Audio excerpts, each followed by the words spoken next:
दर्शक हो, आता पाहणार आहोत एक विशेष बातमी। प्रार्थना फाउंडेशन आणि सेवादायी सोशल फाउंडेशन आयोजित तिसऱ्या कृतिशील तरुणाई शिबिराचं उद्घाटन मोरवंची येथे पार पडलं। या शिबिराच्या उद्घाटन प्रसंगी प्रमुख पाहुणे म्हणून सोलापूरचे पोलीस आयुक्त एम राजकुमार आणि त्यांच्या पत्नी रम्या कन्नन या उपस्थित होत्या। दीप प्रज्वलन करून या कार्यक्रमाची सुरुवात करण्यात आली। तरुणांनी भरपूर अभ्यास करावा, अपयश आलं म्हणून नैराश्यात न जाता प्रत्येक संकटाचा सामना करत जिद्दीनं यश मिळवावं, असा संदेश पोलीस आयुक्त एम राजकुमार यांनी यावेळी उपस्थित तरुणाईला दिला। प्रार्थना फाउंडेशनचं हे कार्य समाजाला दिशा देणार आहे। समाजातील वंचित, गरजू, वृद्ध आणि मुलांना आधार देऊन त्यांना सक्षम बनवण्याचं कार्य संस्था करत आहे। संस्थेच्या माध्यमातून असंच समाजहिताचं कार्य घडत राहावं अशी सदिच्छा त्यांनी व्यक्त केली। स्वतःला मानसिकदृष्ट्या सक्षम आणि स्थिर ठेवून जीवनाची वाटचाल कशी करावी याबाबत रम्या कन्नन यांनी शिबिरार्थींना मार्गदर्शन केलं।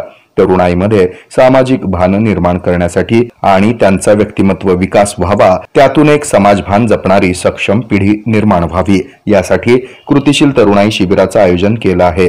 कृतिशील तरुणाई शिबिराचं हे तिसरं वर्ष आहे। या शिबिरासाठी महाराष्ट्रभरातून सामाजिक विचारांची स्वतःत बदल करून समाजात कृतिशील बदल घडवू पाहणाऱ्या तरुण तरुणाईंचा सहभाग असतो। अगर हमारे मेंटल में थोड़ा लो फील होते हैं, एक महीने से पता नहीं क्यों थोड़ा लो फील कर रहे हैं, थोड़ा डिप्रेसिव फील कर रहे हैं, खाना अच्छा नहीं लग रहा है, नींद बराबर नहीं हो रहा है, तो फिर उसके लिए प्रोफेशनल को रीच आउट करने के लिए बहुत शेम है, बहुत टैबू है सोसाइटी में। तो उसको ब्रेक करने के लिए हम काम करते हैं। एंड आई आल्सो वर्क विद रिस्पेक्ट टू जेंडर के मुताबिक, क्योंकि अभी हम जो हमारे सोसाइटी में इंडियन सोसाइटी तो पेट्रियार्कल सोसाइटी है, राइट। एंड ये पेट्रियार्कल सोसाइटी विमेन को भी उतना ही इफेक्ट करता है जितना मर्द को इफेक्ट करता है। हम मेन को ये बोलते हैं कि नहीं, आप मर्द हो, आपको रोना अलग नहीं है, आपको स्ट्रॉन्ग बनना है कभी भी।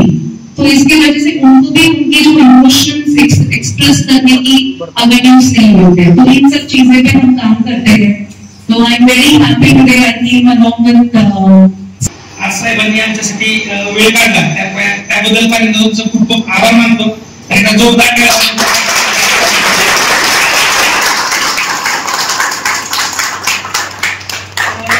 साहेबांच्या भेटीचं असं निमित्त होतं की सोलापूरमध्ये बाबासाहेब आंबेडकरांच्या जयंतीनिमित्त पुरस्कार सोहळा होता आणि त्याच्यामध्ये साहेबांच्या हस्ते मला पुरस्कार होता।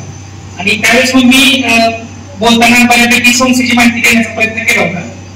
आणि त्यावेळेस साहेबांना विनंती केली होती की तुम्ही एका आवर्जून माझी जिथं जाईल तिथे मला प्रत्येकाला माझी रिक्वेस्ट असते, विनंती असते की तुम्ही आमच्याकडे या, आमच्या मुलांना भेटा, आमच्या आईजोबांना भेटा, आम्हाला प्रेमाची खूप गरज आहे। शिबिराच्या उद्घाटन प्रसंगी प्रार्थना फाउंडेशनच्या अनु मोहिते, प्रसाद मोहिते, शुभम मिसाळ, सेवादायी सोशल फाउंडेशनचे विष्णू भोसले, साहिल तुपे आदी मान्यवर उपस्थित होते। हे आहे मेट्रोकास्ट केबल नेटवर्क आणि आपण पाहत आहात द न्यूज प्लस बरच काही।